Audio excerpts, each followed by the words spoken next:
What's up, y'all? Welcome to Banking on Cultura, where we talk about all things Latino culture, entrepreneurship, and all the bonchinche in between. Now, today, I'm super pumped about today's topic because y'all know we like to get spicy on this show. We like to keep it super raw and authentic. And today, we're going to be talking about, are Latinas raised to be caregivers to men instead of leaders? And I have two amazing guests that are joining me today, Carmen Perez and Miguel Trinidad. And these two are the perfect combo to have this conversation. So Carmen, Miguel, welcome to the show. Thank you for having us. Thank you for being here. I am super pumped.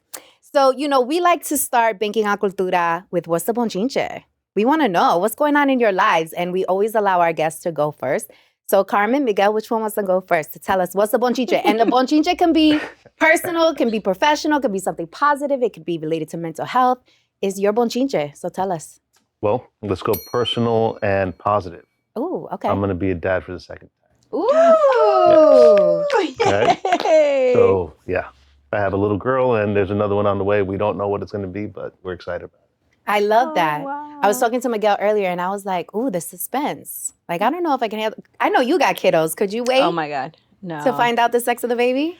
I mean, no. I don't know if I could either. But you know what? Like, as a person who carried like a child, I always thought I knew what I was having. So I was like, oh, this one, I'm having different cravings. Like, my body looks different with my second child. And I was like, this is a girl. And he happened to be an amazing little boy. Like, and so I was all wrong. So I was all wrong. I was all Okay. wrong and a little like, Mm-hmm. I'm outnumbered in my house because it's my husband and two boys and a boy dog. And luckily I just got a girl dog. So it's all good. We got some female flavor in there. So Carmen, what's the bonchinche? Oh my God, what's the bonchinche? I've been going through a lot I'm going to go, I don't know if it's positive or negative, but, one of the things is as somebody who organized the Women's March, I was very visible for quite some time. And being a woman of color in the space, just as quick as they elevate you, they chop you down, right? And so I was going through some rough times specifically because of the death threats that I was receiving at a very, very high level.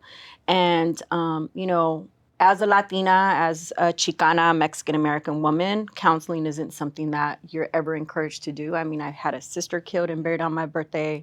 So I've been through stuff and I've actually made it through. And so I usually focus on my spiritual practice. And recently I started looking up mental health counselors. And the funny thing, it's not funny, but I find it funny because I'm like, am I really supposed to be doing this? So I was like, okay, I'm going to do it. I'm going to reach out. I'm going to schedule an appointment. I waited for the call and they never called. And so I was like, y'all The know. audacity. I know. So I was like, maybe I just got to continue on my spiritual practice and continue to jog and do what I got to do. And, I'll try that again. But it was huge for me to put my guard down and, also my culture that tells you, no le digas a nadie nada, and, but at the end of the day, I'm really proud of myself that I took that step. And one day, I'll be able to, take that forward when they're ready to receive me, because apparently it wasn't meant to be. So, Yeah. yeah. Or maybe you just need to shoot your shot again and make it happen. Yeah, maybe. Just shoot your shot again and let's go. Let's make it happen. No, I love that share. So my bonchinche, let's see. I have so much bonchinche. This is what makes my life colorful. I guess, I'm turning 40 this year. And one of the things that I'm really looking forward to, I decided to take a trip to Costa Rica for 2 weeks. And I'm doing a retreat that is all focused on spirituality, becoming one with yourself, finding purpose and just more meaning in your life, and really just getting in tuned with yourself. So I'm really looking forward to that because I feel like when I embark on this next decade, I want it to be as meaningful as possible and as full as possible. And I feel like that needs to start with you being fully balanced within mind, body, and spirit.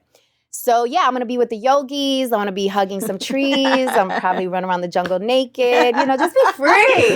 You're gonna love your 40s. Are you going to do some absolutely gonna love it. ayahuasca? What's the... So you know what? I looked into that and I was going to do it, but I came across this retreat that I was like really going in on, and it was almost like $10,000 to do this, okay? But I was in. I was like, let's go. And then I started really doing some digging and some researching, and I found out that all the reviews, it had like over 3,000 reviews, positive reviews, and all the reviews, they were saying once you get to like, you dig a little deeper, that they would have you write a review when you're high. So that obviously you're going to be like, oh my God, this is the most amazing experience. Like, you have to come. It's so breathtaking. Like, they're not taking testimonials about like when you come down and like what happens afterwards. And so there was a little bit of controversy, and I was like, you know what? Like, I feel really good about my life, and I feel really good about how my brain works. So I was kind of nervous. I was like, I don't know if I want to do this. And then I come back different because there were some horror stories too. Oh, yeah. And I was like, you know what? This is not it. I need something that has a component of that vibe. So one of the retreats I'm doing has, it's called cacao medicine. Oh, yeah. Which is not like ayahuasca, but the same kind of theme where it's going to have you kind of connect internally and have you, get all the vibes. Mm-hmm. So I'm excited about that. Mm-hmm. So that's my bonchiche. I'm really looking forward to that. Yeah, and hopefully I come back like a brand new, restored, fully replenished, full Victoria Jenn, ready to, take on the world. Yeah, you deserve that. Yeah, yeah. Thank you. Thank you so much. Okay, so let's get into today's conversation. So when I was thinking about what we were going to discuss, I was like, you know what? This needs to be addressed because we talk about it kind of on the low, like behind closed doors, but we never talk about it on a public platform when we know this is happening in the Cultura. We know this exists. And we're in a very interesting time right now where things are shifting in terms of gender roles, in terms of, how are you bringing your cultural traditions into this new modern era where things are changing so rapidly. And so I was doing some research and I came across this study that I want to kick off our conversation with. So it was a study in the Oxford Journal that was done in 2016 of actually Mexicanos. And the study was meant to discover the orientation of the caregiver role amongst Latinas, specifically of Mexican descent. So one of the results that came out of this study was many of the Latinas felt that it was their responsibility as a wife, as a daughter, as a sister to serve as a caregiver. So let's open up with that. When you hear that, what do you think? And I want to go to Miguel first because we purposely wanted to have a male perspective in this conversation because I think it's important. So what do you think about that? I think that as Latinos, 100% correct. Like, we're raised in a way where the women take care of the men. Myself, for instance, growing up, like just going to the Dominican Republic to visit the family, your food was placed in front of you. If you try to pick up that plate, it was, no. Deja eso ahí, the women will take care of it. Mm-hmm, and that was just instilled not only in us, but also instilled in like my sisters. Like, they're caregivers. They feel that they have to care for them. And it pissed me off in so many different ways watching my sister cater to her ex-husband. Really? Yeah. Why? Because he wasn't fond of him or because he was a man? A little bit of column A and column B. Okay. More column A. I wasn't very fond of him. I didn't think he was the greatest man to her. But yet, he just walked in and sat at the head of the table and his food was brought out to him. Rice in one dish, beans in another, salad. But that's the way, my mother catered to us growing up. Like the boys in the house, that's how we were fed. The men in the house were always taken care of first. Whenever there was a family event, men ate first and the women were second. And the men didn't help in the kitchen. Now, I come from a different world where it's like I work in the kitchen. So for me, being that caretaker with food reverses the role. It puts me in a place where I want to make sure everything is right and perfect and whoever sits at my table gets to eat at the same time. Interesting. But does that carry over to home too? Because that's your professional setting. Does it carry over to home? Yeah, it's a balance in my house. My lady doesn't cater to me. We cater to each other. We cater to the home. we cater to the family. Mm. We do for each other as much as we can. Okay. And there is no, well, that's your job. You're the woman of the house, or you're the man. You have to do that. It's like we both partake in what needs to be done, and we work together to accomplish those goals. And was that always the case? Because that sounds like a very mature position. And if you were raised, right? And by the way, Miguel is Dominicano, and that was also set up. I figured as much. That was also set up perfectly. With strategy. But, if you were raised, right, and being catered to by women, did you carry that into your relationships in your adolescence and maybe in your 20s? No. I've always been that guy. I get up and it's like, I want to cook. I want to, clean up after myself and fold my own clothes. Me and my brother completely different. My brother has taken that, into his life. Like, he gets served when he's home. Like, his wife takes care of him. And, their relationship is great. There's nothing wrong with that. It just wasn't for me. I always felt like I had to do more. Where's that from? I have no idea. To be honest, Okay. For me, I just know that when it came to food, like, I didn't want to wait to be served. Like, I'll go and I'll make it myself. I didn't want you to cook. If I'm hungry, I'm going to go ahead and do it myself. Yeah. I've always had this love for cuisine and food and experimentation and expressing art through it. So for me, being in the kitchen was my peaceful place. Mm-hmm. Interesting. Carmen, what do you think? What do you think about this stat about, Latinas feeling it is their responsibility? So it made me cringe because I'm the youngest of 5 and my parents are 20 years apart. And my father is Chicano and my mother is from Mexico. So they have 2 very different upbringings. They're not the same. Even though we're Latino, it's not the same. And I also know, like, culturally. Wait, I'm sorry to interrupt you. There's a difference between Mexicano and Chicano? Yeah. So really? My father was born in the U.S. in 1924. Okay. And so my family was here before it became the United States. And so their traditions are different. They speak different, they make similar foods, but, there's a language called calo. Men are a little bit more modernized, right? More self-sufficient. This is on the Chicano side? Okay. And then my mother is from Mexico, where she was taught to serve. And so as a little girl, being the youngest, my older siblings are a lot older than me, 14, 12, 7, and 2 years older than me. And then me being the youngest, I consistently got catered to. And I wasn't raised in the kitchen, but we'd go to church every single day, and my mother would say things like, pídele a Dios que te dé el don de servir. And so I was like, I don't really know what that means. Because also, by the time you get to the 5th one, right, parents are older, siblings speak English. So I spoke English, my parents spoke Spanish. And so I'd be like, I'm not telling Don anything, but in actuality, what my mom was setting me up was to serve the world and not to serve men. I wasn't raised to, I watched on Thanksgiving, I watched football with my brothers.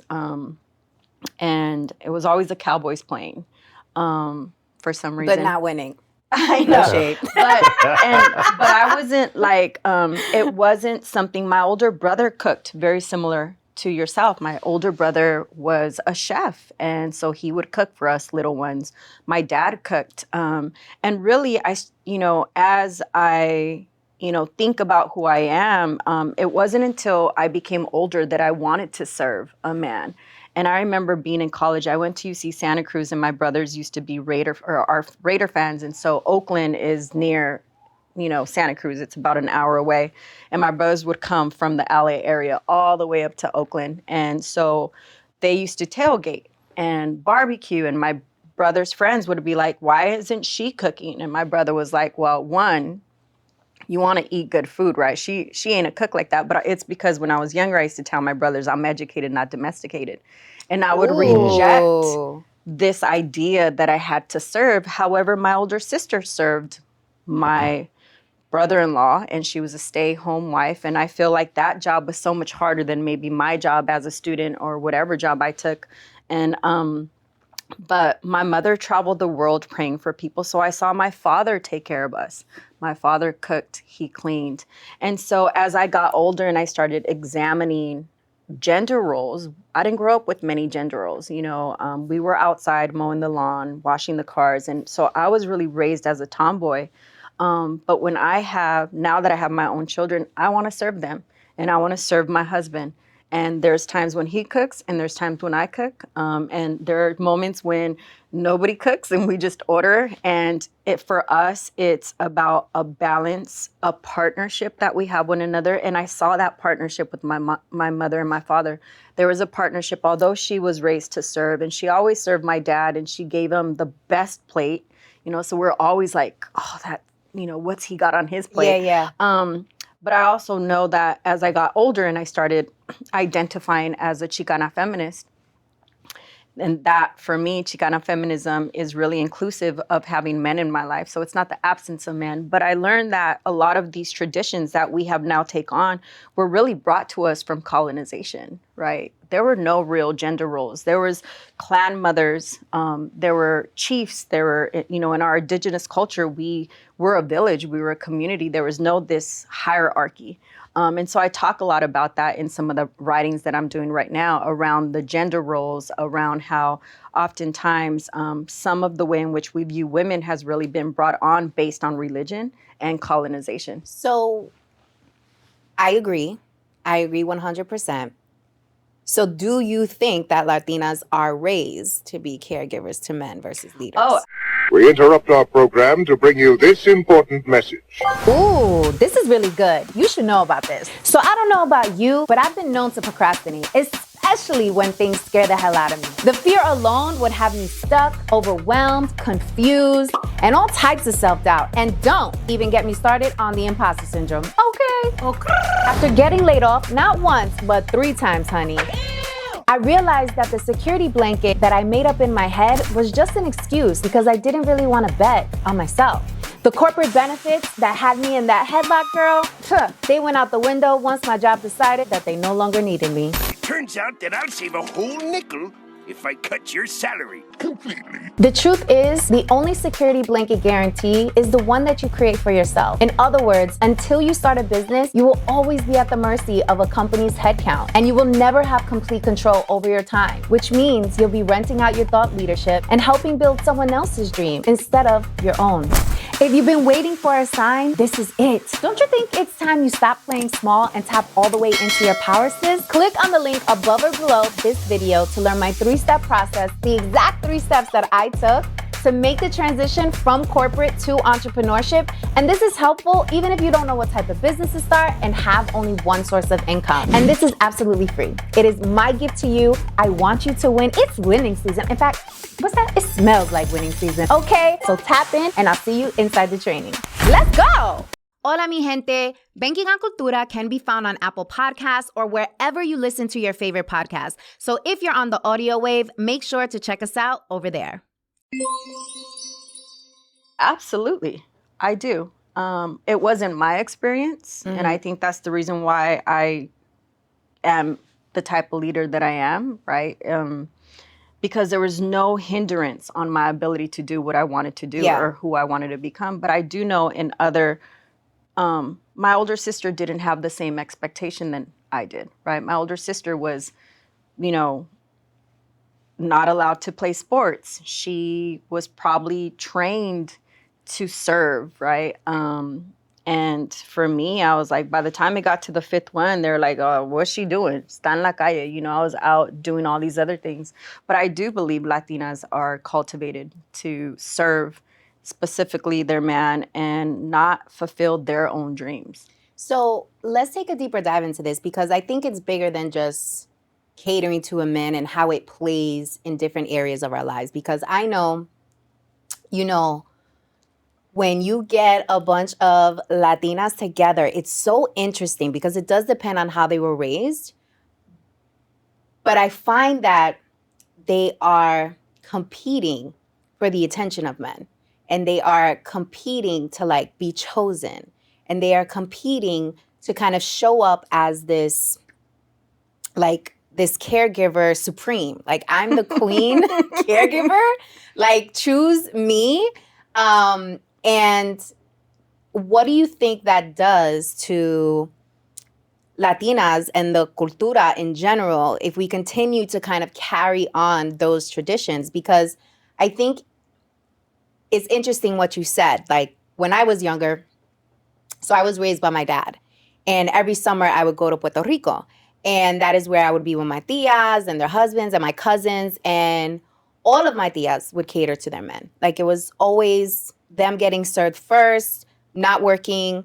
My tios were the breadwinner, and they would be at work all day, and we'd be at like the water park, the kids with my tias. But it felt so loving. It felt so natural, and it felt like it was something that I should do. And so the balance between how do you show up as a caregiver that comes natural and still be a leader? Like, how do you cater to both of those roles? So Miguel, how do you think, given your experience and how you grew up and the woman in your life, how do you think we need to create this balance where it's okay to be both, or it's important for you to create balance so that you're able to be both a caregiver, if that's what you wish, and also a leader? Well, in my experience, my mother was a leader.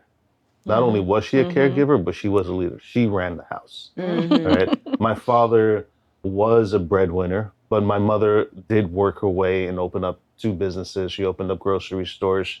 She was a force to be reckoned with. I mean, not only in the house being a caregiver, but also being the leader of the house and giving us that education to, strive for better. Like work, make your own money. It's like be your own boss.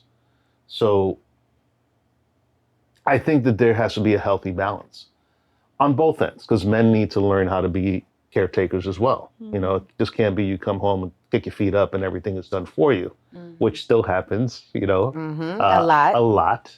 But, we are in a modern world, and women in this day and age aren't doing that shit.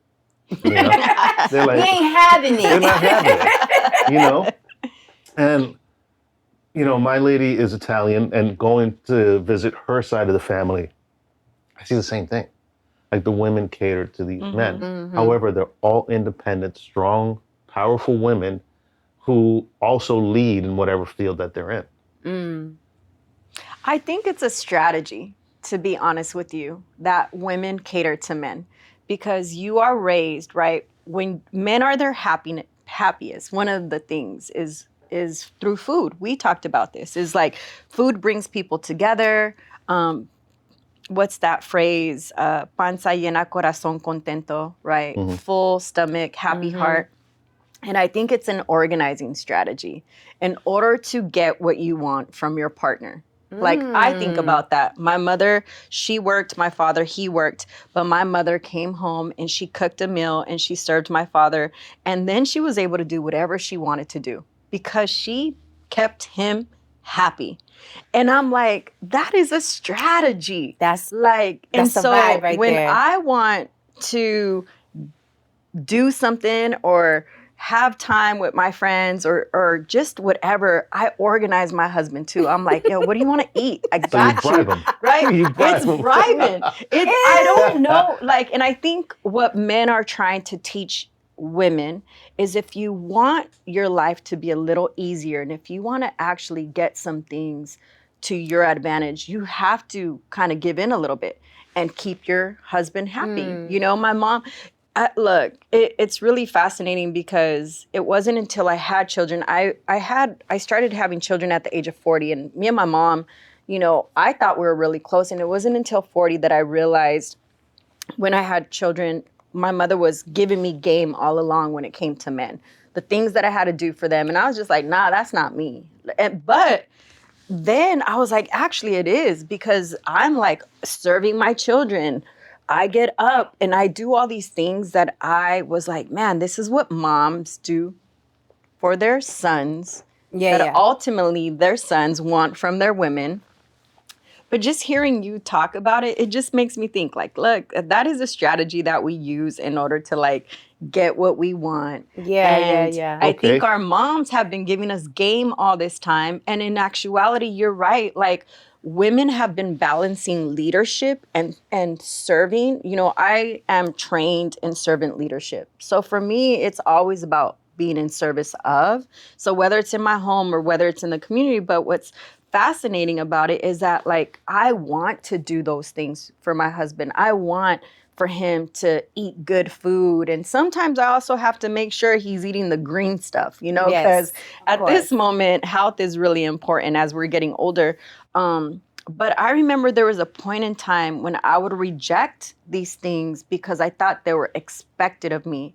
And now I just kind of, I think about the game my mom gave me, watching my sister and how happy her and my brother-in-law are, just the partnership that they have, and also the conversations I have with my husband about him helping out when I need help. Like, you know, for the most part, I work in Manhattan and he's able to take the kids to school, which, you know, they go to school in Jersey. Yeah. But he's able to pick up things, and I just feel like at the end of the day, it allows me to show up with my full self, being able to serve and also become a leader. And you're right, my mom was a leader. She was traveling the world praying for people. And then she'd come home and she'd still play her position. So, Miguel, there was something you wanted to say. Do you remember? I do.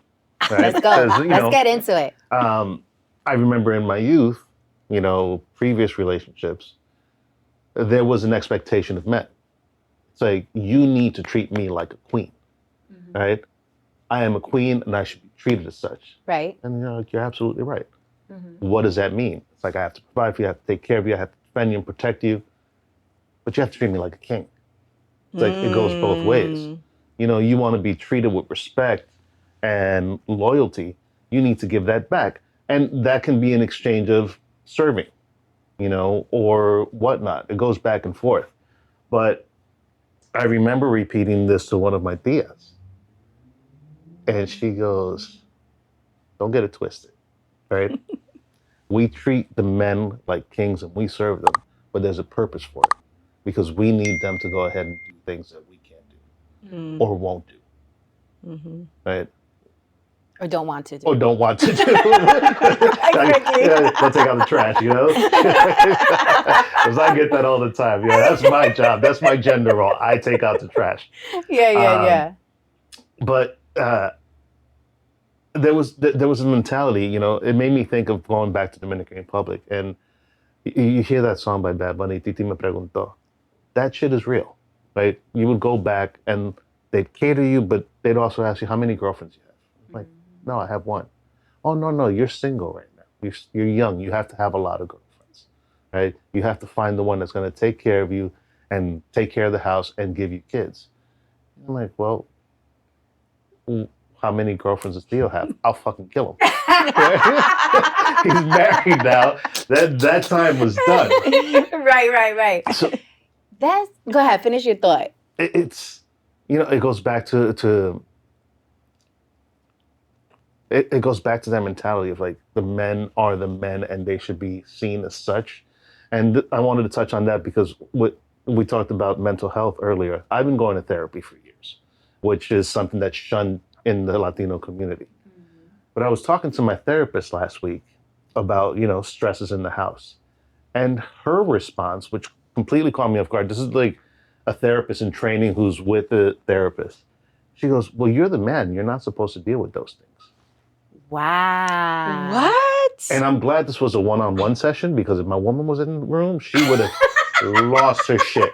Yeah. She goes, no, you need to put her in a place and tell her that she can't do that. I was like, oh, no, that's not the way this works. You know, we're not, and I said it, it's like, we're not in the, you know, in the ice age. It's like, we're in modern times, like things are different. Yeah. She's a strong, independent woman. She can handle her shit without me. Right? And I'm there to support her and she's there to support me. That's how it works. It's like, oh, I didn't see it that way. Oh, so you was being her therapist. Interesting. That's so, you know, what's really fascinating about that is the fact that, like, when I think about my mom and my dad's relationship, they were dependent on one another. There was this dependency. My mother did expect for my father to work and provide. Even though she also worked, there was just more of a reliance on my father than her. And then she handled other things. And I think about that because culturally we're different, my mom and I, right? Like, she grew up in Mexico. She was one of the younger ones out of, I think, 13 children. Oh, wow. So I'm assuming my grandmother didn't work because she kept having babies. And my grandfather Well, was... that's a job on its own. Not to Right. interrupt. Yes, it is. I mean, 13, that's like That's- 2 yeah. jobs. Maybe that's 3. 'cause I Right, have 2, exactly. and that's a lot. But, you know, I think about my grandfather, and he was a horse breeder, and my grandmother had 13 children. And my mother was one of my mom's sisters had a child out of wedlock that really brought a Black scar onto the family, right? Okay. And so my mom being the younger one, my grandmother was like, ¿Pa qué la vas a mandar a la escuela? Aquí déjala. And so my mother was actually the one that would cook and clean and do all these things, right? And so then when she came to the U.S., she continued to do that for my dad's family members. And what's really fascinating, and I think about it, is, you know, my mother talked a lot about how she suffered in America. And I was like, well, you know, if I was you, I would have left, right? Not that my dad harmed her, but she just wasn't welcomed by society. And I would have gone back home to Mexico. And but I noticed that for her, there was this dependency. She loved my father, but she was also like, those were things you couldn't do. And I think now you said something that really resonated with me, is like, women are working now, right? I think after World War II, women, I think about how the burrito was made, right? It was because of the fact that like women started working and you had to put everything and give folks food. But, you know, women started working and they were no longer... That's how the burrito was made? Yeah, the burrito was made because there was working family members. Yeah. When you So- say working family, what do you mean? Like they just Like, needed to feed you, and so they stuffed a whole bunch of stuff in a wrap and gave it to It you? was just, you know, back in the day, you'd make your arroz, frijoles, all that stuff in a plate, and, you know, you had time. But when the woman started working, she had to like... Got it. So you had to like eat it fast, wrap it up. you Take had it to to go. take it to go, right? Oh, interesting. Okay. But I think about the fact that, you know, there's something called the second shift, right? Like where women go to work and then they come home and they got to take care of the kids. It's the second shift. And, but so there's been some changes as a Latina, right? You could be raised to serve and serve your man and do all these things, but there's also times that change. And we're in a working environment. Some of us have careers, right? We are told go and live your dreams, and your career becomes most important sometimes.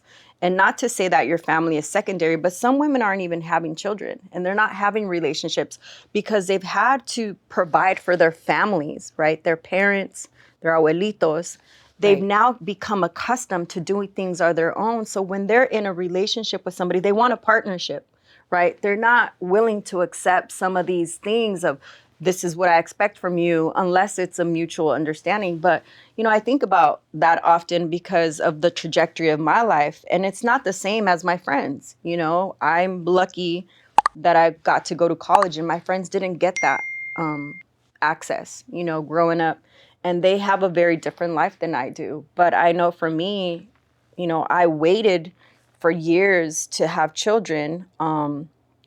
And it was when I was ready. I wasn't ready when I was like 20 or 30. Yeah. Right. But your clock as a Latina, they tell you at 20, you need to start popping out these babies. Yeah. I They mean, start my coming out tias were right talking away. to me like when I was a teenager, and they were like, "Oh, so what do you Is think that your about man?" family?" And I'm just like, I'm just trying to like eat my sandwich. And But there's I think these, that's Latinos in general, because Yeah. you know, it's like your mothers push you to have kids at an early age. It's like, oh, you're 20 now. It's like, you know, when are you going to settle down and get married? I'm like, I'm 20.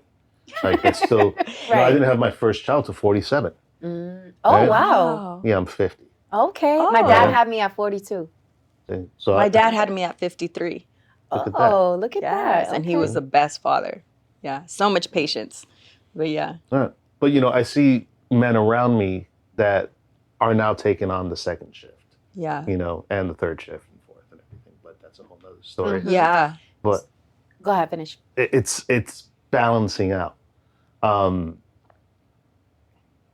Watching, you know, Liz's uncles and stuff, like they don't, like her grandfather won't change a diaper. It's like, that's woman's work, right? Unless he gets stuck with her, Yeah, he yeah, has yeah, to do it. But all of my boys, like they have kids, and it's like they take them to school, they cook for them, they take on that second shift. We give breaks to the women in our lives who do work and sometimes need a moment for themselves. So that way we can go out also, kind of like you serving your husband so we can do something. It's like we do the same thing. Yeah. There's a smart. shift. Absolutely. Yeah, if you're smart. So what do we think about, because I think it really relies on when you were born, where you were raised, who raised you, right? That has the biggest influence. But if you're here in the States and you have the access, I do see there's like this tension that's happening within the community right now where Latinos are like, hold on a second. I was raised with this machismo and I was raised with this privilege. Like I was raised with women catering to me. And so that's my expectation of my wife. And to your point earlier, Carmen, like I'm similar in the sense that at first I would kind of resent that because I'm like, hold on a second. Like, why can't we do that for each other? Like, why does it always need to be on me, right? But I think there's this tension that is happening because there's people who are stuck in traditional ways and love the traditional way. And then there's people who are in the middle who are like confused and they're like, ooh, we want to uphold some of these traditional values, but then we're trying to figure out how the modern concept fits in. And then you have people who are like, no, absolutely not. We're completely untraditional. Like we're starting our own traditions. So how do you navigate that space? Because I think in the community, it's difficult. There's so much complexity. It's like, okay, well, how do I show up now? Because my identity is like going through a transformation. We interrupt our program to bring you this important message. Ooh, this is really good. You should know about this. So I don't know about you, but I've been known to procrastinate, especially when things scare the hell out of me. The fear alone would have me stuck, overwhelmed, confused, and all types of self-doubt. And don't even get me started on the imposter syndrome. Okay. After getting laid off, not once, but 3 times, honey, I realized that the security blanket that I made up in my head was just an excuse because I didn't really want to bet on myself. The corporate benefits that had me in that headlock, girl, they went out the window once my job decided that they no longer needed me. Turns out that I'll save a whole nickel if I cut your salary completely. The truth is, the only security blanket guarantee is the one that you create for yourself. In other words, until you start a business, you will always be at the mercy of a company's headcount, and you will never have complete control over your time, which means you'll be renting out your thought leadership and helping build someone else's dream instead of your own. If you've been waiting for a sign, this is it. Don't you think it's time you stop playing small and tap all the way into your power, sis? Click on the link above or below this video to learn my 3-step process, the exact 3 steps that I took to make the transition from corporate to entrepreneurship. And this is helpful even if you don't know what type of business to start and have only one source of income. And this is absolutely free. It is my gift to you. I want you to win. It's winning season. In fact, what's that? It smells like winning season. Okay, so tap in and I'll see you inside the training. Let's go. Hola, mi gente. Banking on Cultura can be found on Apple Podcasts or wherever you listen to your favorite podcasts. So if you're on the audio wave, make sure to check us out over there.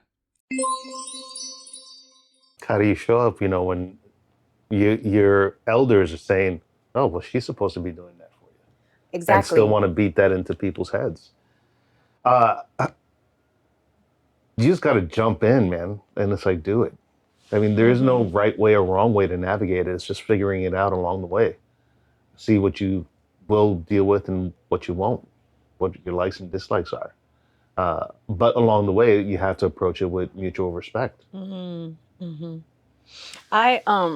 a debater. I should have really took that in high school. I love to debate, but I also love to learn from our elders. Like I like to ask a lot of questions, and I will sit there and learn about why a tradition has to be passed down, right? And my mentor, Harry Belafonte, always says, meet them where they're at and champion them to your cause. And so I'll hear their perspective and I will politely insert my own perspective into the conversation because I want people, I was working 2 full-time jobs with 2 babies under the age of 2. And I'm talking about being the CEO of an organization and being the chief of staff of another organization. It just didn't even seem like enough right? And I'm breastfeeding. I'm doing all the things. I was breastfeeding one child while I was pregnant with the other, and your body. And, meanwhile, I was also visible Latina at the helm of the Women's March and getting death threats. There's a lot coming to me. And I remember hearing, well, I had 3 jobs too, and I did that, and I have these many kids, and that's just the way it is. And this is from a male perspective, right? Well, that's not what I was trained. Like, I think for me, having multiple jobs is really a mental health survival for me, right? It's me being occupied and me trying to, not think about certain things, right? So when I'm getting the most attacked, or when I lost my sister, I had 3 jobs. I got 3 jobs to not think about her loss. When I was getting attacked, I was like, oh, I need to get all these jobs in order to not think about it. But I was also being a full-time mom because we were in a pandemic. And so I was able to take kids to work. And but what's fascinating is that there's these traditions that are passed down. And there are also this expectation that women are superhuman. And especially Latina women, right? Like, you're supposed to just suck it up and do this and do that. And don't complain. Be grateful. Be quiet. Be quiet, y no le digas a nadie que está sufriendo, all these different things. And so there's a time where people blow up, right? And we need to teach something different. And I think for myself, for my older sister, she raised 5 beautiful children. She was a stay-at-home until Tatiana, the baby, was old enough where she went back to work. And my brother-in-law didn't change a diaper. That was not his role. He was a provider. And, the kids all went off to college and did phenomenal things. My trajectory was different than my older sister, but her role in my life was that she was my sister, she was my mom, she was my mentor, she was my counselor, she was all things, even for me as a younger sibling. Right. And I think about just the women in our lives, I think about the abuelitas that, have done so much and don't get the recognition. And what I want for Latinas is to get the recognition. There's unpaid labor that we have, that we do at home. And some of us want the balance and some of us don't, right? Some of us are like, I was raised to serve and I'm going to serve and I'm going to, treat my partner with all the respect that he deserves because he provides for me. That's great. But I also want people to feel proud of anything that they choose to do with their life, and especially because there are partners like you. My husband is one of them.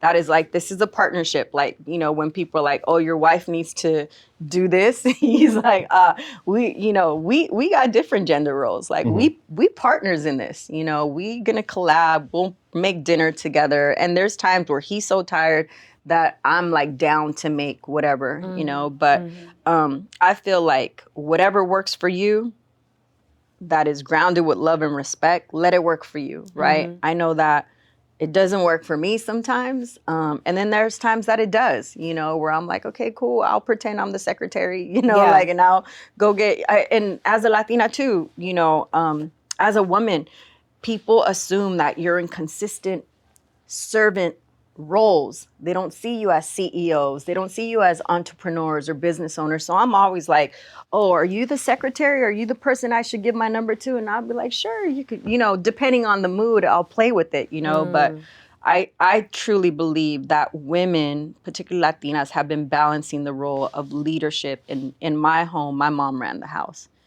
Yeah, I think there, to the recognition point, because society in general has made it seem like the caretaker at home was the weak link. You weren't as strong as a person who was in the street bringing home the money. Your value wasn't the same. It was unbalanced value. When the roles have shifted and now men are finding themselves in that role, they're like, oh, wow, women are superpowers. You know what I mean? Let me touch on that because, ahead. As men, we're raised to, like you were saying, it's like women are superpowers and stay home, be quiet, don't complain, do everything. But as men, we're expected to be strong all the time and never be vulnerable. Yeah. Right. And when we are vulnerable, a lot of women don't know how to accept it. Yeah. I've seen that too, where women are like, yo, you're not supposed to be weak, like be strong. Right. What do you mean you're worrying about something? Yeah. Right. You know? Yes. I mean, this Absolutely. is something that me and my lady are dealing with now. You know, there's a lot of concerns that I have about the future and things. And she's just so used to me being the decision maker, the strong one, the one who's always positive, that now that that role is reversing, she's like, doesn't know how to handle it. What are you worried about? If you're worried, then I have to worry more. Right? It's, again, it's like we're trying to find that balance because roles are changing as, you know, time progresses and changes. But man, it just hit me. Like, I was always told, los hombres no lloran. You have to be strong. You have to protect. You have to fight for the family. Sometimes you just don't want to. Yeah. You know, sometimes you do want to cry. Sometimes you just want to let it out. Sometimes you need to vent. Totally. Sometimes you need to be vulnerable. Yeah. Wow. Yeah. And I think that's what I love about the time that we're in is that we're finally giving men that space because we never gave men that space. And I think that is a shift that is taking a lot of time for people to adjust to, men and women, right? Because men don't even know how to handle themselves with what? You want me to be vulnerable? Wait, it's okay to do this? Hold on. But if we do that, then you know, our elders look at us like, exactly. Like, you know, pendejo. like you, like you, like, yeah, pendejo, right? And so I think for all of us, we have a responsibility to identify what traditional values make up who we are and what traditional values we want to challenge to make us a better version of ourselves. Because there are obviously things from the past that make our character and feed our cultura that we love, like food. We love to serve, we love to host, we love to welcome, we want to give you besitos. Like, we're very welcoming cultura, which I think are beautiful parts of the cultura. But then you have these other areas where, like, for example, like men are like, the tias will tell you you should have multiple women. Right? Like, what do you mean you got one girlfriend, right? And we'll celebrate that for men. Yeah. But then when they enter into this new space, it's like, wait, hold on. Like, this is not right. Like, I shouldn't be having this And many you know women. what? I sometimes wonder, what if we raised girls to also have the option of having multiple partners and to be independent and to be all these different things? You know, I had gotten both versions of the like dependent, independent. But you know what's really, what I love now is that in my mid 40s with two little ones, a 4 and a 2-year-old, for the first time in my life, I wanted to actually stop working to raise them. Like, all I knew was work. I've been working since I was 11, you know, so I'm like, I'm gonna work all my life. I'm gonna do this, I'm gonna do that.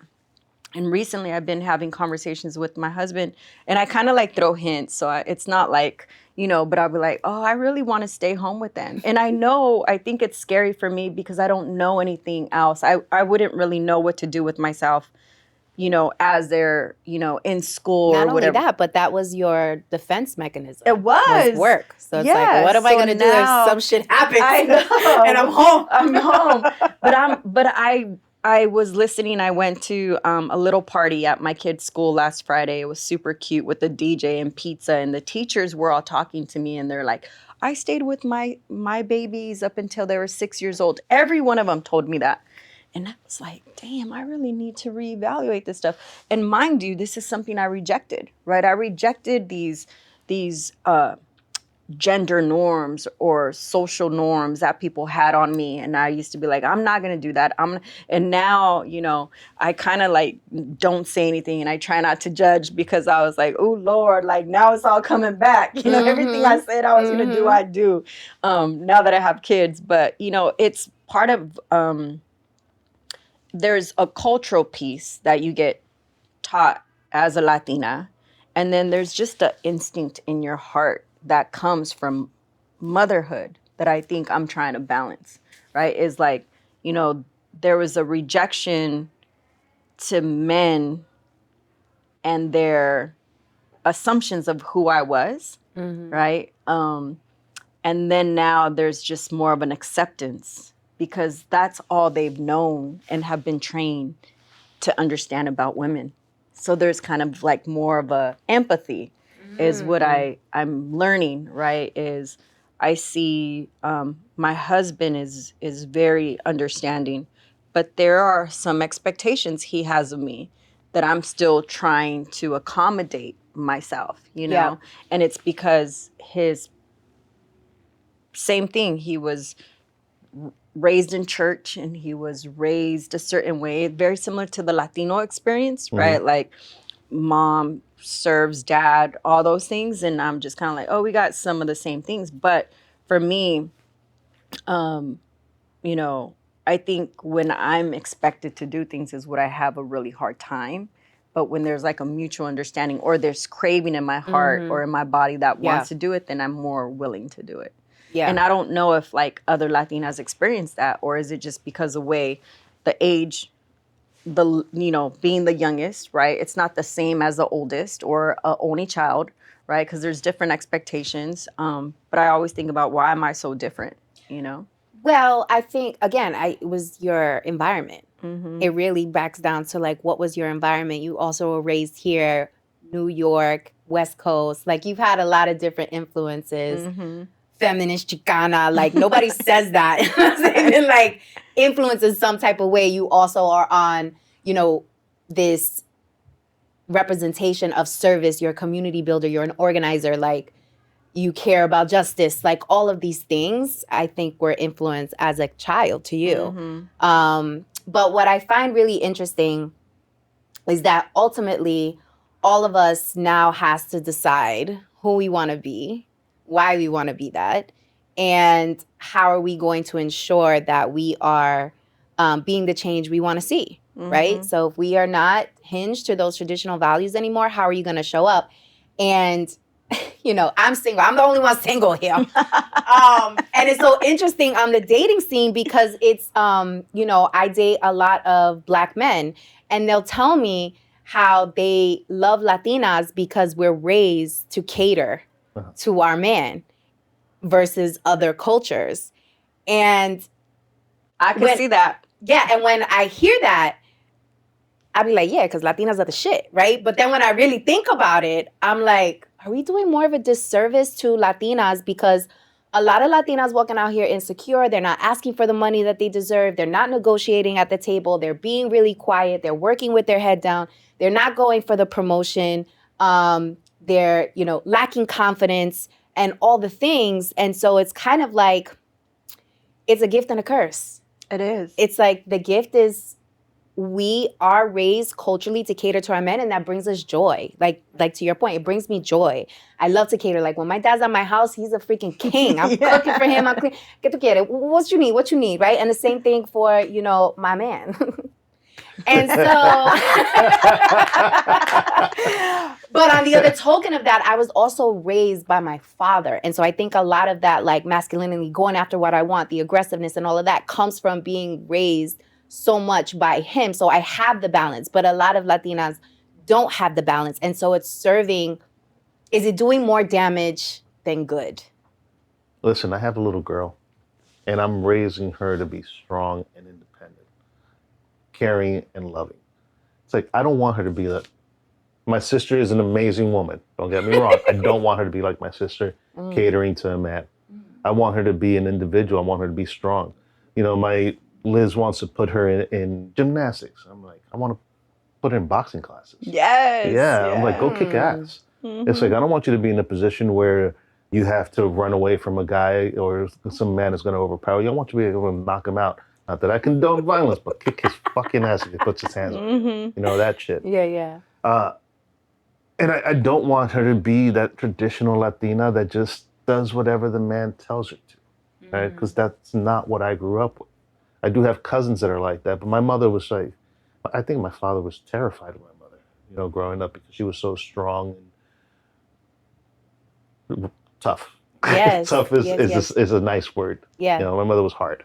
She was a very hard woman, but my daughter needs to see that has to be a balance. I want her to not have to go through the same things that my sisters went through. And I think that's so important to just uplift is, you're right, there's a major confidence gap with Latinas, even as it pertains to voting.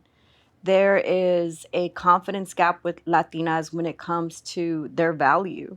And I do think to a certain extent, there is a disservice when you're consistently having to rely on somebody for your livelihood and your happiness. And I think for myself, you know, my mom would always say, nadie te va a dar nada en la mano. Like, the funny thing is I don't speak Spanish that well, but the words that my mom would consistently repeat to me are things that I could like just flow through my tongue, right? Like, she would always say, you need to work hard, you know, nothing's ever going to be handed to you. And, you know, even the fact that like my husband recently bought a house and I was so proud, but I was like, you know, I have to keep my condo in Manhattan because I'm like, you just never know. There's so much suffering, right? When you're consistently having to cater to somebody else's needs and you're not able to really build yourself up to have the confidence to express your own needs. And I think that's what was very challenging for me, what I witnessed in the church, right? Going to church every day, you would see this with families. And I also coached varsity high school girls. They were predominantly Latinas in Watsonville, California. And I remember going to do home visits because the girls were not showing up for basketball practice. Because they had to take care of the family? Because they had to take care and they had to clean. And I remember going to speak to a family and I said, you know, and the mom was speaking to me and the husband was just there and he was like, yo no sé por qué me está hablando. He wanted the guy coach to speak to him. And I said, no te está hablando, no le está hablando porque no habla español. He don't know Spanish. That's the reason he ain't talking to you and I'm talking to you, right? And I remember calling my mom and asking her, like, Mom, you know, I played ball all my life. And I remember, like, she didn't understand. And it was like, why are you in the streets? And I said, Mom, what should I say to these parents? And she's like, tell them that I was mistaken for limiting your ability to be on the court and be free. Like, I should have never taken that from you. And so I talked to, you know, luckily, you know, I kept showing up and I kept trying to talk to these parents that their kids actually ended up graduating high school and going to college. But even that wasn't their path. Right. These girls' path were not to go to university. Their path was to get pregnant, to have kids, or to be home and take care of the family. And I do think it's a disservice. Luckily now, Latinas make a significant amount of the population that are graduating college, but that is recent, right? Right. And so I do think, you know, we're doing a disservice when we're not giving girls, Latina girls, the opportunity to have the balance to decide for themselves. Look, you want to serve and that's what you love, then do that. If you want to go and pursue your own career and have a partnership, then do that too. But I know for myself as a Latina at my age who has a 26-year career, you and I talked about this. I sometimes don't know my value. I sometimes don't know when to ask. And it's not because, you know, I just wasn't taught. That wasn't what was being taught at home. My brothers were a lot like you. You know, they're like, let's put her in basketball. Let's put her in boxing. Like, let's rough her up. We're going to teach her how to defend herself and we're going to teach her how to make her own money. And I am grateful for that. But there was also what I needed from the women in my home to show me that I was enough, you know, and it wasn't just to be dependent on a partner, which oftentimes mothers are telling you, si no te pega, quédate. You know, if they're not hitting you, you should stay. I mean, he's cheating, who cares, right? And so I think that's a whole nother show. Yeah. And so like, again, the way in which we raise girls compared to the way in which we raise boys is not balanced. Right, sometimes. And so I love this conversation because this is a part of me that I don't ever really get to share. And I learned so much from you, but I think it's so important to like continuously talk about this in our homes, you know? Absolutely, absolutely.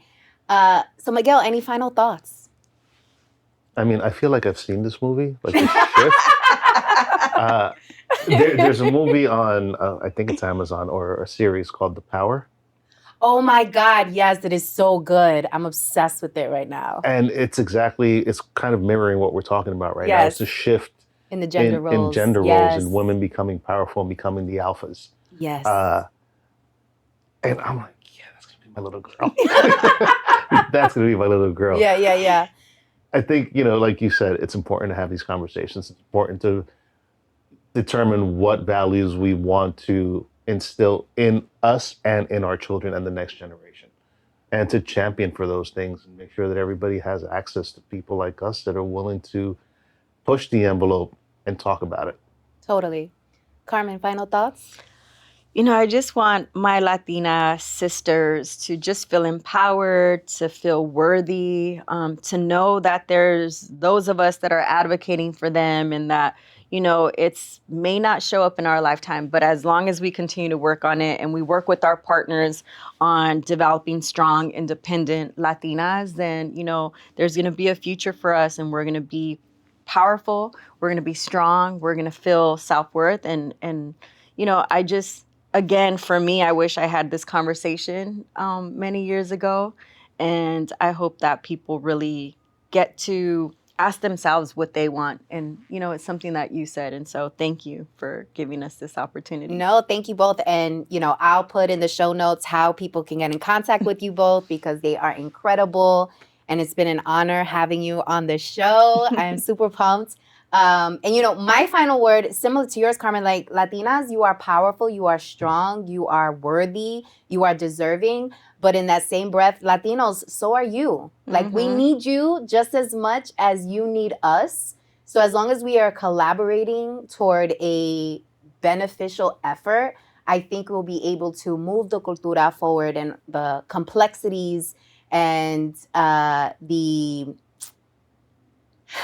values that tend to pit us against each other will soon cease, and there will be more opportunity for us to create more magic and vibrancy in the cultura and really push forward what makes us so amazing. So thanks for tuning in, and I'll see you in the next show.